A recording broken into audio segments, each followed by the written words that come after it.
आज हम देखेंगे कि कैसे एक माँ अपनी हवस को बुझाने के लिए अपने ही बेटे के साथ घपाघप करती है, लेकिन उस माँ की वजह से उसके बेटे के दिमाग पर क्या असर हुआ, यही हम आज देखेंगे। मूवी का नाम है बैड बॉय बबी।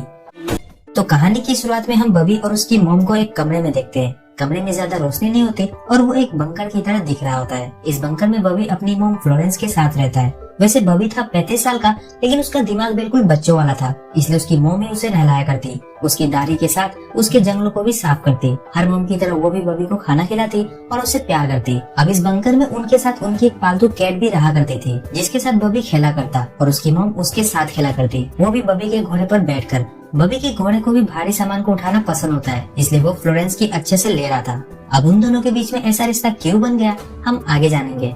तो अगली सुबह फ्लोरेंस बाहर जा रही थी, लेकिन उसी टाइम बबी को सुसु आ जाती है और फ्लोरेंस उसे चेयर से उठने तक नहीं देती। और बबी भी इतना ज्यादा डरा हुआ होता है कि वो उसके जाने के बाद चेयर पे बैठे बैठे ही टॉयलेट कर देता है, लेकिन चेयर से उठता नहीं है। वैसे फ्लोरेंस बंकर से बाहर एक मास्क लगा कर गई थी और जब वो वापस आती है तो बबी को गीला देख उसकी खूब पिटाई कर उसे नहलाकर साफ करती है। जिसके बाद रात में फिर से फ्लोरेंस बबी के घोड़े की सवारी बहुत ही मजे से कर रही थी। अगली सुबह जब बबी अपनी कैट के साथ खेल रहा था, तब हमें पता चलता है कि वो दोनों इस बंकर में इसलिए रहते हैं क्योंकि बाहर एक वायरस फैला हुआ है, जिस वजह से कोई भी शख्स बाहर सांस नहीं ले सकता। लेकिन बबी फ्लोरेंस से पूछता है कि वो इस कैट को कहाँ से लेकर आई थी, क्योंकि अगर बाहर सांस नहीं ले सकते तो ये कैट आखिर जिंदा कैसे बची हुई है। तो फ्लोरेंस उसे बताती है कि कैट सांस नहीं लेती, इसलिए वो अभी तक जिंदा बची हुई है। ये सुनकर हम समझ जाते हैं कि फ्लोरेंस बस बबी को पागल बनाकर बंकर में कैद किए हुए है, ताकि उसे बुढ़ापे में घोड़े की सवारी करने को मिलती रहे। फ्लोरेंस की इस बात पर भी बबी को भरोसा हो गया था, लेकिन बबी के ज्यादा सवाल पूछने की वजह से फ्लोरेंस उसका मुंह और नाक बंद करके तड़पाने लगती है, ताकि बबी को एहसास हो सके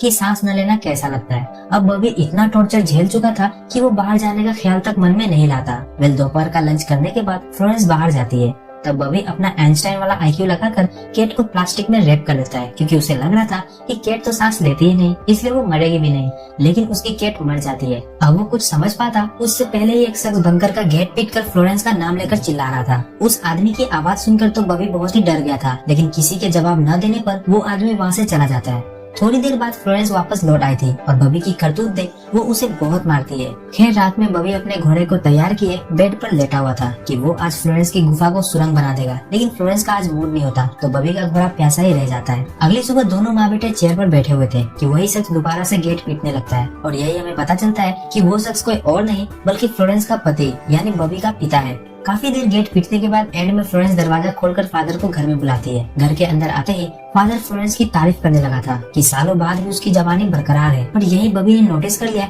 कि फादर भी बाहर से आया है और उसने भी मास्क नहीं लगाया। वही फादर को पता चलता है कि बबी उसका ही बेटा है। वैसे फादर की बातें सुन फ्लोरेंस की गुफा में भी हलचल होने लगी थी, लेकिन अभी के लिए वो दोनों अपनी वासना को कंट्रोल कर खाना बनाने में लग जाते हैं कि तभी बबी अचानक अपने फादर का नाक मुंह बंद करके उन्हें चौक करने लगता है। ये सोचकर कि उसके फादर भी बाहर से बिना मास्क के आए हैं, तो वो भी कैट की तरह बिना सांस लिए रह सकते हैं। लेकिन वक्त रहते फ्लोरेंस बबी को फादर से दूर कर उनकी जान बचा लेती है। इसके बाद फादर बबी को एक से बढ़कर एक गालियां देने लगा था। बबी भी उन गालियों को ध्यान से सुनकर और बहुत ही जल्दी उन गालियों को सीखकर फादर के टोन में ही गालियों को रिपीट करना सीख गया था। मतलब बबी के पास एक खास तरह की एबिलिटी थी कि वो किसी को जल्दी ही कॉपी कर सकता था, मिमिक्री टाइप में। खैर रात होते ही फादर फ्लोरेंस के संतरों से खेलने लगा, वो भी गंदी गंदी बातें करते हुए। उनके बीच की बातों को बबी भी ध्यान से सुन रहा था कि कैसे फ्लोरेंस को फादर की बातें अच्छी लग रही है, लेकिन उन्हें शक हो जाता है कि बबी उनकी बातें सुन रहा है। तो बबी को वहाँ से भगाने के बाद वो फ्लोरेंस की गुफा में जेसीबी की खुदाई शुरू कर देता है। अब अगले दिन जब वो दोनों बाहर जाते हैं तो बबी अपने सर के कुछ बाल काट कर फेस पर चिपका देता है, क्योंकि उसे लग रहा था कि फादर के पास बियर्ड है, इसलिए फ्लोरेंस उसके घोड़े को छोड़कर फादर की जेसीबी की सवारी कर रही है। अब घर आने के बाद जब वो दोनों बबी को देखते हैं तो उनकी हंसी नहीं रुकती। आगे जब फादर अपने कपड़े चेंज करने गया तो बबी फ्लोरेंस से फादर की टोन में उसके संतरों को छूकर उसे सीड्यूस करने की कोशिश करता है। पहले तो फ्लोरेंस को ये अच्छा लगता है, लेकिन जैसे ही फादर वहाँ आता है तो फ्लोरेंस ये बोलने लगती है कि बबी उसके साथ जबरदस्ती कर रहा है। ये देखकर फादर बबी को मार पीट के घर से बाहर निकाल देता है। बेचारा बबी रात भर मास्क लगाए वहीं गेट के बाहर रोते रोते सो जाता है, क्योंकि उसे डर था कि अगर वो घर से बाहर आया तो उसकी मौत हो जाएगी। लेकिन अगली सुबह उसके ऊपर से फादर और फ्लोरेंस उसमें हंसते हुए वहाँ से निकल जाते हैं, तो बबी गुस्से में पूरे घर को तोड़ फोड़ देता है। अब जब वो दोनों घर आकर घर की हालत देखते हैं तो उनके गुस्से गुस्से का कोई ठिकाना नहीं रहता और वो गुस्से में बॉबी की खूब पिटाई करते हैं क्योंकि उसने घर का हर सामान तोड़ दिया था। वेल तो मार पीट कर दोनों सो गए थे, जिसके बाद बॉबी का दिमाग घूम जाता है और वो उन दोनों को प्लास्टिक से रेप कर उनकी जान ले लेता है। इतना सब करने के बाद बॉबी कुछ दिनों तक उसी बंकर में था, लेकिन जब खाना खत्म होता है और डेड बॉडी की बात आने लगती है तो बॉबी हिम्मत जुटाकर मास्क पहनकर बंकर से बाहर निकल जाता है।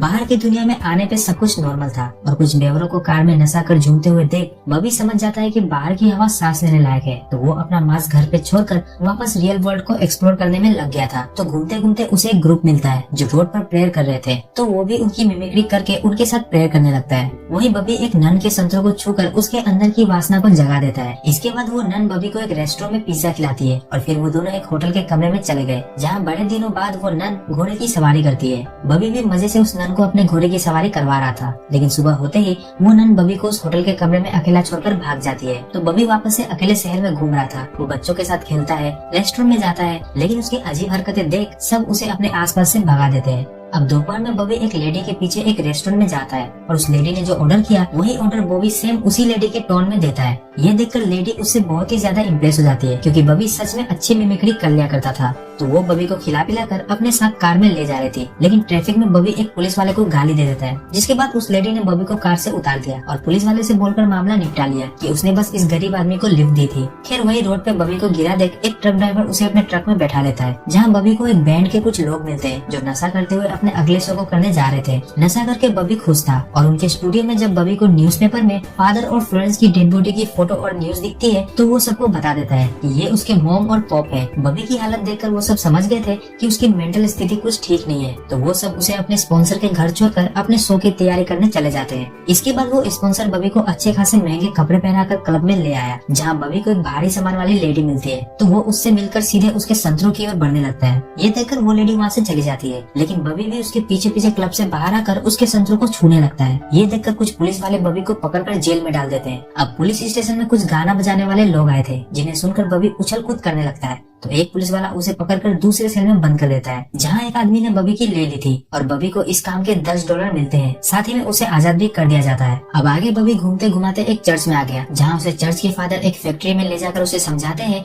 कि कोई भी गॉड नहीं है, इस दुनिया में जो भी हो रहा है वो इंसान खुद ही करता है, इसलिए हम सबको गॉड पर भरोसा करने की जगह खुद को इम्प्रूव करने की जरूरत है। तो फादर का ज्ञान लेकर बॉबी चर्च से निकलकर एक थिएटर के पास आता है, जिसके अंदर से बहुत सारी लेडीज मूवी देखकर निकल रही थी। उन्हीं में से एक के संतरों को बॉबी पकड़ लेता है। अब बॉबी की ये हरकत देखकर वहाँ की सारी लेडीज मिलकर उसकी अच्छी खासी पिटाई कर देती है। तो पिटाई खाने के बाद बॉबी वापस से अपने बंकर वाले घर में आकर रोने लगता है, क्योंकि फ्लोरेंस उसे वो सुख दे रही थी जिसके लिए बॉबी अभी तड़प रहा है। वैसे बॉबी की इस लत को लगवाया भी फ्लोरेंस ने ही था। रोने के बाद बॉबी को फादर की बात याद आती है, तो वो खुद से अपनी लाइफ को बेहतर करने के लिए अपने पॉप का ब्लेजर पहन एक नई उम्मीद के साथ वापस शहर में आता है। और सबसे पहले वो एक भिखारी को $10 का नोट देकर एक क्लब में आता है, जहाँ उसकी मुलाकात बैंड वाले मेंबर से होती है। अब जब बॉबी के सामने गाना गाने के लिए माइक आता है, तो उसने जितनी भी गालियाँ सीखी थी उन सबको वो गा कर सुनाता है। तो बॉबी का सॉन्ग सुनकर सारी पब्लिक पागल हो गई थी। ये देखकर बैंड वाले उसे उनका बैंड ज्वाइन करने का ऑफर देने के साथ साथ उसे अपने स्टूडियो का एड्रेस देते हैं, बट बॉबी उनके ऑफर को रिजेक्ट कर वहाँ से निकल लेता है। अगले दिन बॉबी एक पार्क में बैठा हुआ था, जहाँ उसकी मुलाकात कैथी से होती है। ये वही लेडी है जिसके संतरों को दबाने के चक्कर में बॉबी को जेल हुई थी।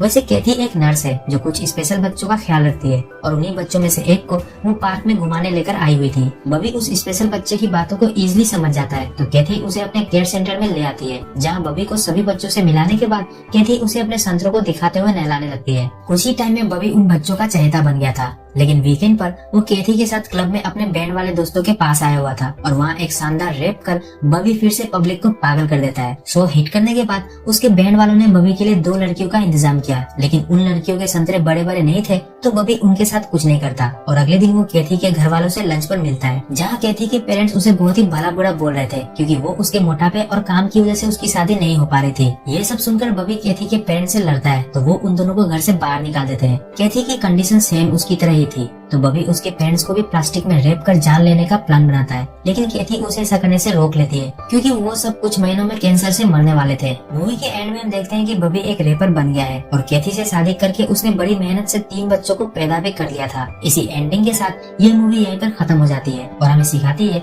कि लाइफ बहुत ही मुश्किल है, लेकिन अगर हम अपनी कमियों पर ध्यान न देकर अपने अंदर की खूबियों को अपनाएं, तो लाइफ बड़ी ही आसान और आजाद हो जाएगी। मूवी डाउनलोड करनी हो तो डिस्क्रिप्शन से टेलीग्राम ग्रुप ज्वाइन करें, और वीडियो पसंद आए तो वीडियो को लाइक और चैनल को सब्सक्राइब जरूर करें। वेल, तो आज के लिए इतना ही। हम आपसे दोबारा किसी और वीडियो में एक नई कहानी के साथ मिलेंगे। तब तक के लिए बाय।